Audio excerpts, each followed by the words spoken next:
Hello, everyone. Welcome back to the final segment of the conference. The next topic we wanted to bring to you is communities, or as we called it, the power of thriving communities.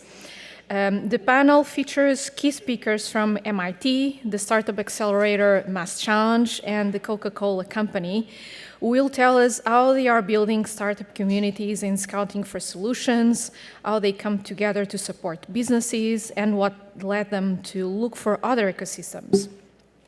It is my pleasure to have with us today moderating this panel, Victoria Gonin, Executive Director at MIT Alumni Association. Victoria provides leadership and oversight to the Office of Alumni Relations to plan and execute the strategy and vision related to alumni engagement. She and her team formulate and implement comprehensive and innovative alumni relation programs that utilize the rich and varied resources of the Institute and offer value to MIT's alumni who are geographically diverse and have a wide array of personal and professional interests. Thank you, Victoria, Cait, and Molun, for being with us today. Please help me welcome our guests on stage.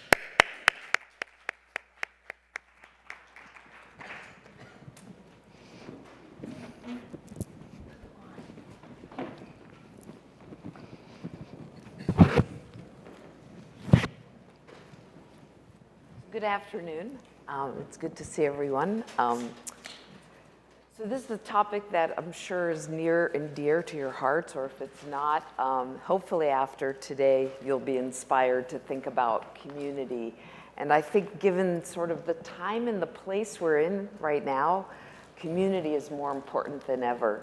And what we're finding at the MIT Alumni Association is that people are interested in what we call tailored communities, communities that really are designed and are specific to their needs. People are perhaps a little more hesitant about really going into large, let's say, conferences or situations where they might have to kind of dig and find the people that they want to be connecting to. So again, we're here today to talk about the importance of communities, what it takes to bring people together, what it takes to keep them committed and engaged. So again, I'm here representing the MIT Alumni Association. We're a global alumni network with alumni, around the globe. And it's my job and our team's job is really to keep them connected through different pathways and really meaningful ways to engage. And frankly, our work has changed dramatically in the last 24 months. And much of our work now is done virtually. So how, again, can you create connections and community on a virtual basis? So if anyone has the secret sauce to that, I'd love to see you after this talk. But just as a side note and a bragging note, the MIT Alumni Network has a significant number of alumni who consider themselves as entrepreneurs. And just some quick facts, companies founded by MIT alumni have generated over $2 trillion in global revenues.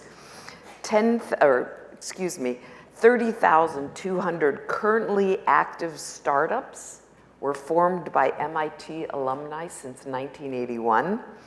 1,000 new companies are started annually by MIT alumni, and $4.6 million have been created through MIT alumni startup companies. And this year, the MIT Alumni Association has recently sponsored a launch of a new special interest community called the MIT Alumni Startup Network. And I want to bring this to your attention because the way this network came to being is they understood, again, the value in creating small, very tailored connections and communities. And the MIT Alumni Startup Network is comprised of small circles of founders who are at similar stages and can learn and network and coach and grow together as founders. So these are kind of like mastermind groups or YPOs but these are all for MIT alumni. So would love, again, if anyone's interested, to tell you more. So today we're here to really hear three different perspectives. You heard a bit from the academia perspective. We're going to hear from the corporate and the startup accelerator perspective. And before we get started, I'd love our panelists to introduce themselves. Great. Hello, all. I'm Cait Brumme, CEO of MassChallenge. MassChallenge, we like to think of ourselves as the global network for innovators. We're a 12-year-old nonprofit organization founded here in Boston, but now operating globally. We're best known for the no equity, no cost accelerators that we run now in 7 locations around the world, which collectively support almost 500 startups. But alongside that work, we've invested deeply through our accelerator model and through our community team in supporting thriving and connected ecosystems, and also helping industry and public partners connect more effectively with the startups that we support. So in that regard, as I think Kevin called us earlier, one of those startup aggregators as well. Yeah. Nice. Hi everyone, my name is Molun Zhang. I work at the Coca-Cola company in corporate R&D. I lead open innovation for the larger technical department of the Coca-Cola company. What is technical, you may think?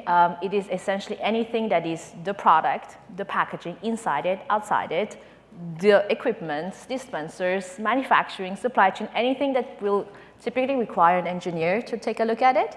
That is what I do when it comes to open innovation. We'll talk a little bit more, I hope, I'm sure, how we innovate in an external innovation manner. Great. So some good perspective here on the stage with our panelists. I'll start with Molun.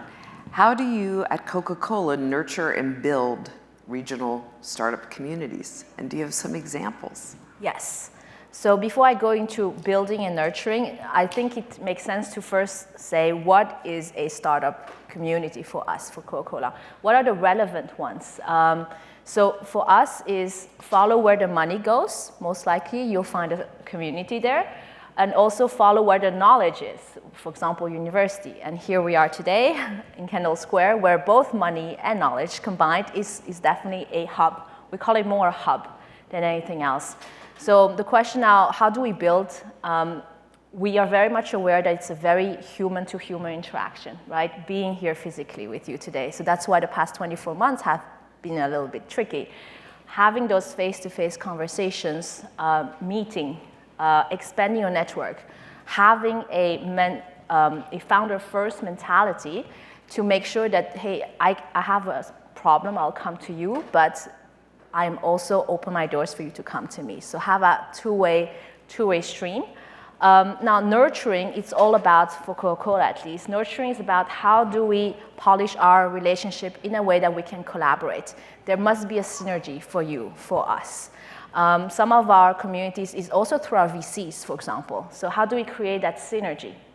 I heard not too long ago, I was in Silicon Valley about 6 weeks ago, and I heard firsthand from VCs that sometimes they invest because of a fear of missing out, right? So then I asked them, what can I help you to prevent this or prevent wrong investments in the future? And they said, if I can tell you where my money may go, and you can tell me where the industry want to go, let's converge our thinking together and try to go into the same direction.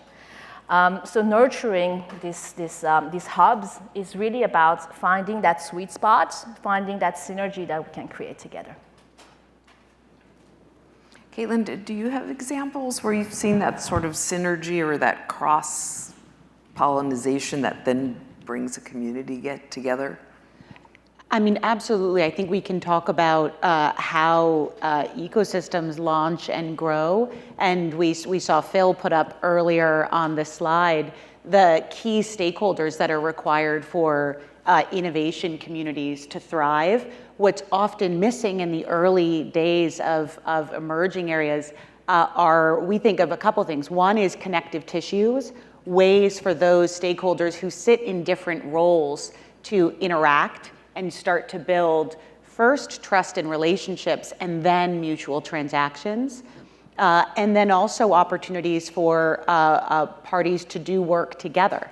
And so I think, if we think of MassChallenge, our role in sort of bringing ecosystems together, we have a community-powered approach. So we engage not MassChallenge staff in the selection of startups and even the acceleration of startups, but rather we mobilize thousands of experts within the community to help us surface, select, and accelerate entrepreneurs. And what we've seen is that in the corporate context provides a low-risk way to be part of a community, to give back and to learn, to engage with startups in a low-risk way, in advance then of taking a step to begin to work towards a mutual business outcome.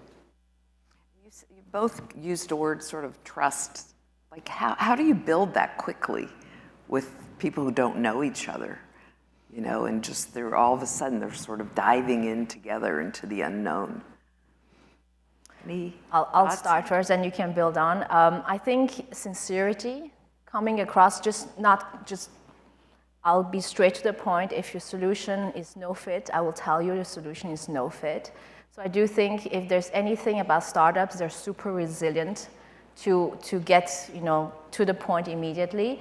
So I think trust is truth. So give the startups the truth, and you automatically build trust from that. Yeah, I mean, this is a big global question, but in our context, I think there's a relevant answer at both the individual level and then the institutional level. And individual, absolutely, it's about authenticity, it's about honesty, and it's about relationship building. We're in a time at which many startup transactions, certainly fundraising, is happening at a really rapid pace. But if there's an opportunity, either as a corporate individual or as a startup individual, to build a relationship early, I think it allows you to navigate more difficult waters. At the institutional side, we always encourage our corporate partners in particular to find ways to engage in the community before there's a desire to take. That's about building sort of both the muscle to work with companies that are not at your scale or maturity and that are very vulnerable in the relationship they're building with you. And I think it's also about signaling that you understand who they are and what the differences are between the way you work, both in terms, again, in the earlier panel, I think we heard great examples of making changes to your process as a way to provide on-ramps for companies that may still be learning how to do business with large organizations. I think that can go a long way towards building trust, institution.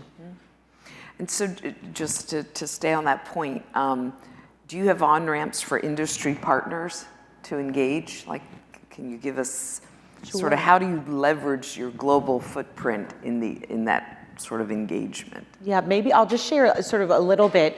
We, as I mentioned, we support about 500 startups a year, many through our core accelerator programs that we run and operate sort of on a mission-first basis. And then also another handful of programs that we run in partnership with others. And we do that in a way that engages large numbers of stakeholders, including MIT and HBS, to name a few of the academics, venture partners, and others.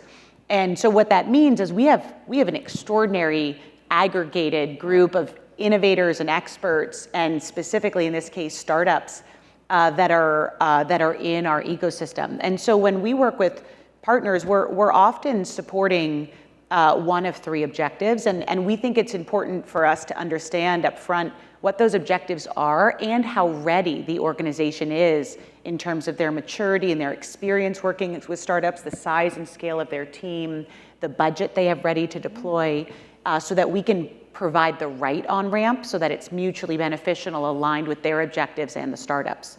But we typically are solving around one of three problems. One is discovery and learning, the desire to ensure you're seeing the trends that are coming and the technologies that are relevant, looking expansively and likely engaging more stakeholders in your business in that process, in this desire to drive some sort of culture change and embrace of innovation.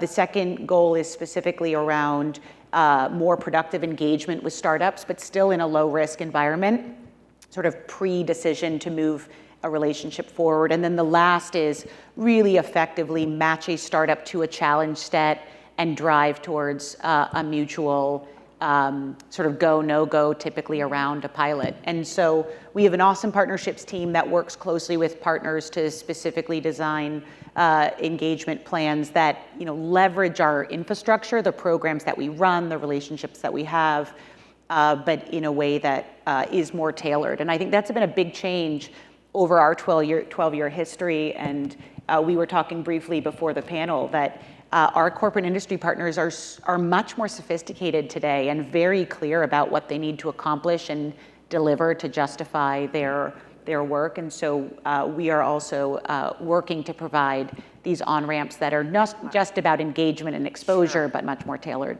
to the individual. So Moonjan, I'd love to hear kind of picking up on that. Like, so then how do you look at this, from an external, the external startup ecosystem, like you're seeing it from a different lens? Yes, we are more on the receiving end, I would say. We want essentially utopia. We would like for a startup to be at scale, ready, 100% fit for what we want to have as internal challenge to be addressed with. So we're oftentimes in the luxury position of being on the receiving end, but we need to flex our muscle and tell ourselves that no, it's not a strategic supplier who can give you a gazillion ton of this ingredient by tomorrow. So, from our end is constantly telling ourselves we have to operate differently. We have to polish this relationship and consider startups completely, treat them differently. And it's not been easy. And on the other hand, we try to give them something back, right? So it cannot be, hey, we've got a challenge, come and address it. If you don't have a good fit, goodbye. Maybe talk to you in 5 years when you're ready. It's sometimes in the adjacencies that the beauty really lies. I have an example from yesterday, and I'm not sure where Sherry is. She put me in contact with a company that shows that provides a mail scanning device for security. And this is something I've never known that we did, but apparently we do, right? And this is something completely outside of R&D and technical for the Coca-Cola company. So I asked them, what about we were to use your technology and to detect plastic in plastic or glass in glass for our returnable bottles? Mm-hmm. Because Coca-Cola, we have a commitment to have 25% of our beverages to be refillables and returnables in the future. And that's a huge commitment we're making. And one of the biggest issues we have with returnables is the quality. So here you go. Here's a mail scanning company with a technology in high frequency detection. And suddenly I'm throwing something completely different at them. It's a curveball. I'd like to believe it's valuable. It means they can use their solution and do something else with it, and that becomes more relevant for the Coca-Cola company. So it helps me stretch my thinking. It helps them stretch their thinking. So what I'm overall trying to say is, when it comes to relationship with startups, it's really understanding that we are not always on the same page, but let's try to find a new page to operate on together. Yeah, and go ahead. I was just going to build on that point because we often hear from, again, larger partners who have very specific bottom line objectives.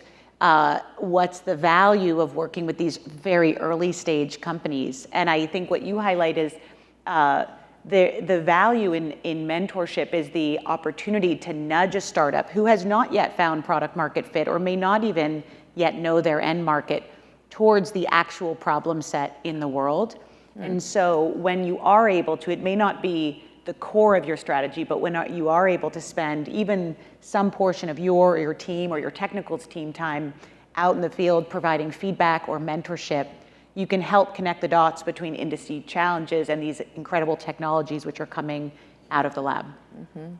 Exactly. And how else, like, would Coca-Cola find these solutions? Like, how are you sort of in the world looking for these, or are they all coming to you, for example? A lot come to us, but statistically speaking, the ones that come to us never end up being the best. So we typically have to look for them. So we call it typically scouting. There's many ways to scout. On one hand, we can have, working with MIT, we can post a challenge. So we call it an open challenge, and we asked innovators to come to us for this specific challenge. We could do a reverse pitching. We have various memberships, such as Lux Research, CB Insights, Plug and Play, connecting via our accelerator programs. I'm happy to work with you in the future as well, to really connect to those hubs and the ecosystem of startups. So scouting is, I would say, 10% of the effort, if not less. There's no lack of technology. If you have the right platform to find it, you will find it. Mm-hmm. The 90%, the heavy lifting is what you're going to do with when you find it, and how to do that successfully. I think that's probably the challenge here. What about MassChallenge? How are you scouting? How do we scout?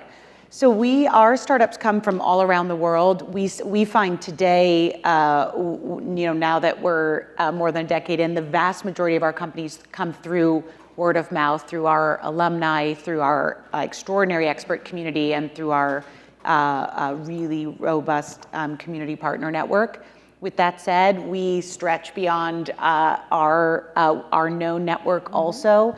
We're always looking to build new, strong community partnerships. We do active marketing and sourcing as well. So what trends are both of you seeing right now, sort of out there in the solution world, the portfolio world? What are you seeing, like, if you were to offer 2 or 3 things that you're seeing right now? What we are seeing as an evergreen trend for now is a demand for sustainability, and that's not just from our customer or consumers, it's from the regulations, the policymakers. We're seeing a huge wave of computational solutions, and they touch everything, right? They touch from molecule design to supply chain transparency, as we heard before. So computational is definitely a big trend. Something that you may not realize, but we are from Coca-Cola, we hear it often, is a desire for personalization. So how do we deliver a product to you that is for you, made for you? So there are various trends coming from either the consumers or from policymakers, from our customers, and how emerging tech are evolving. So we're trying to play catch up a little and see how do we plug those solutions into a physical aspect of the business. Well, we've certainly seen both of those trends, sustainability being sort of an extraordinary one. To add a couple key areas, one is digital health and fintech were areas that we bet on several years ago that at the time were a little premature, a little immature in sort of their infancy, and are now just really extraordinary booming markets, and we're seeing more and more startups come into that space. I think digital health in particular was one of the few that experienced a tailwind from COVID, and we're excited about the way in which that may tackle issues of health equity as well in terms of expanding access and quality.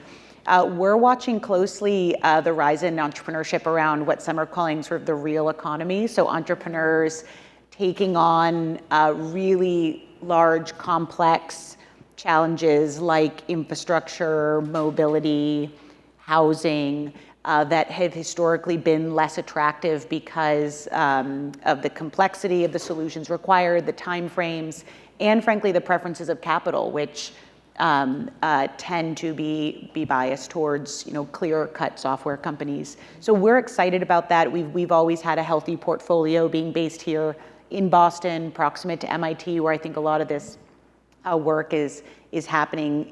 I think we should absolutely credit the engine for really calling and bringing light to the tough tech space. But we're seeing more of that. We're excited. We think that plus the intersection of the bright light on climate change, cross our fingers, could really move the needle. Great, great.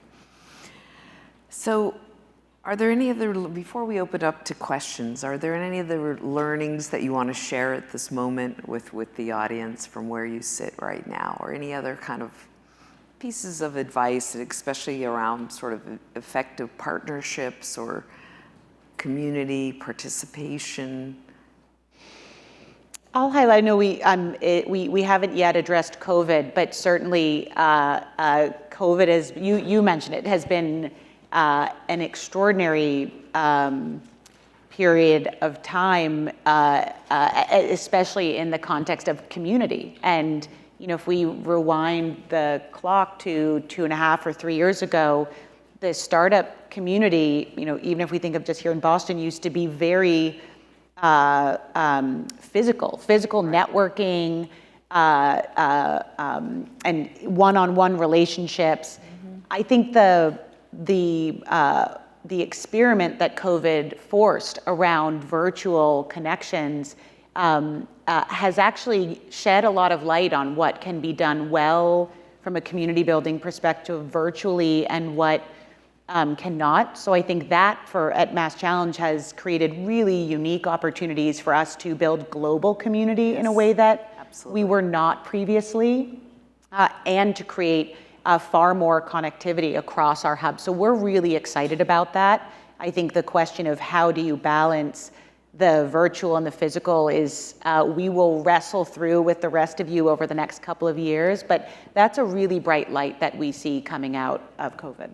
And I would add on that absolutely the global, what we've experienced at the Alumni Association, and it's also just given people access that might not have had access, folks who couldn't come back to Cambridge for events, or, a lot of times our events are in the major cities, San Francisco, Boston, New York.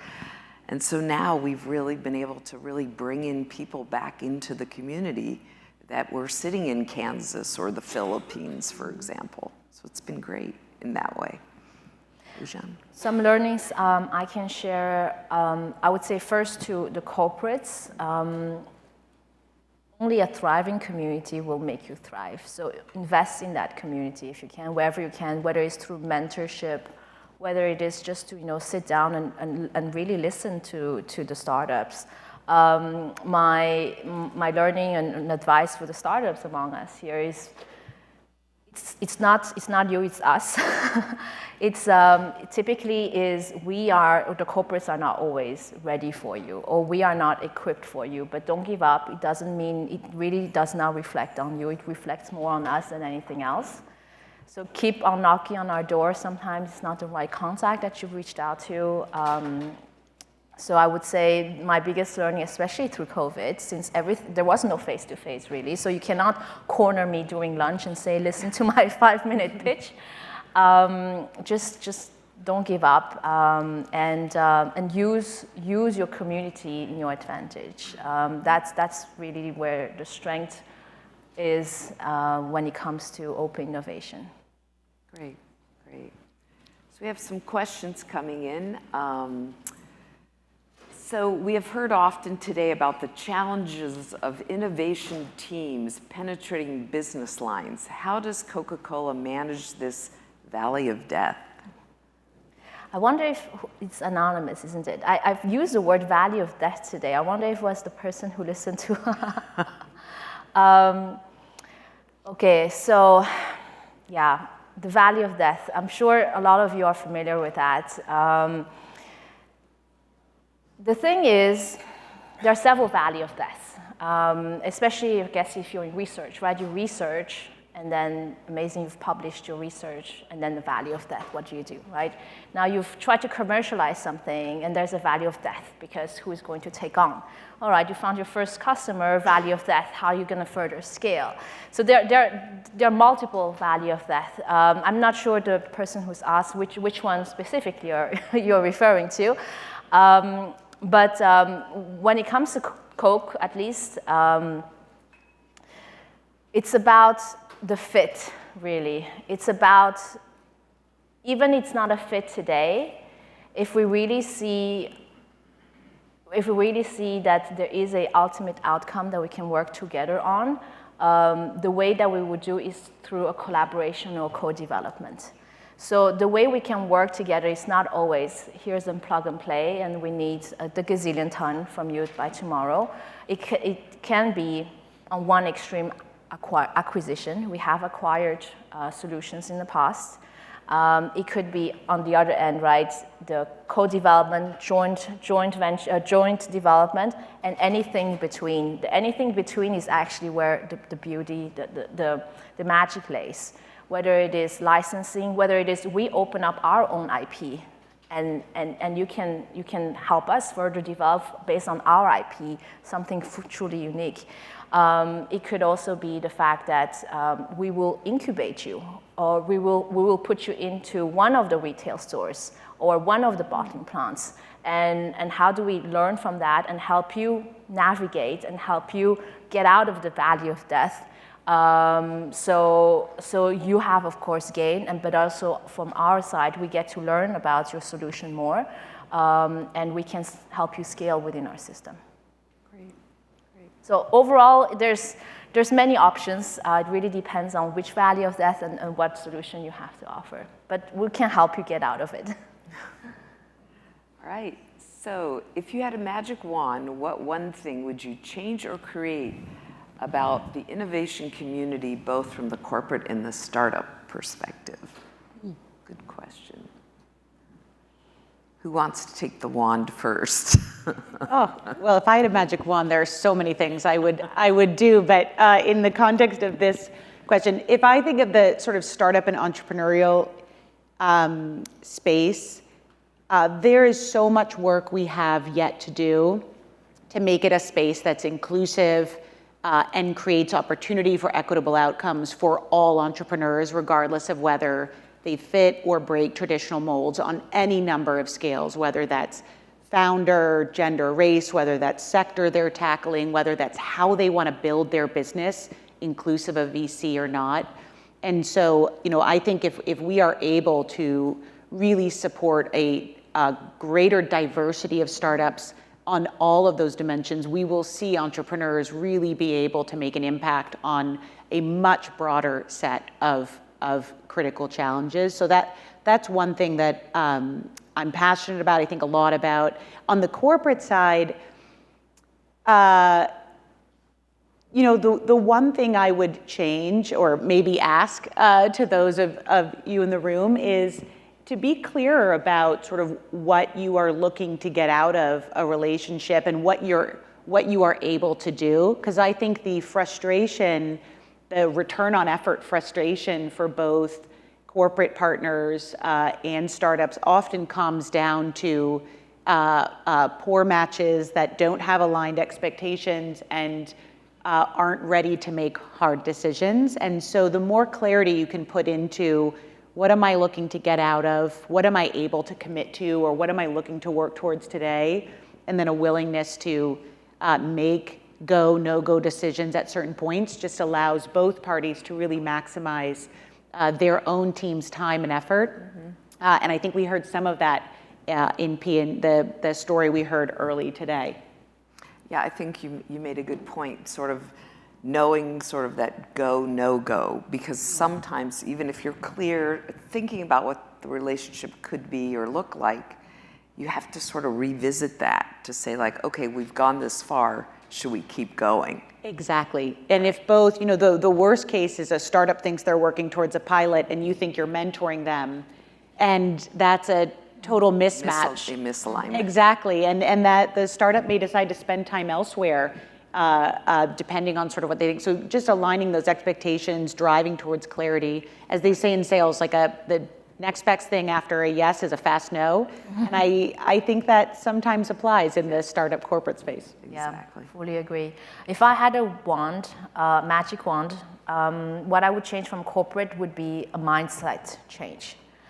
We typically, of course, we all have a 2, 3, 4, 5 year pipeline for innovation, but reality is we look at this close, right? So it would be really more a mindset change, that how can you look beyond what you have to deliver for tomorrow or next year? because only when you get to expand your horizon a bit, you're no longer playing catch up. You are able to, there's room for you to work with startups.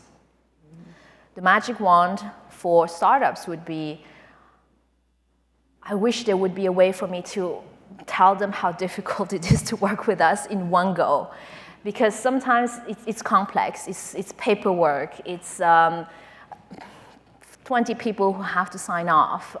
Well, startups, they're designed to be nimble and agile. We are not. We are very robust. We are not flexible. I would love to change that. No, take it back. My previous wand would be to make us more agile and flexible. But what I wanted to say is for startups to actually also help us by understanding that the way we operate, there's a reason.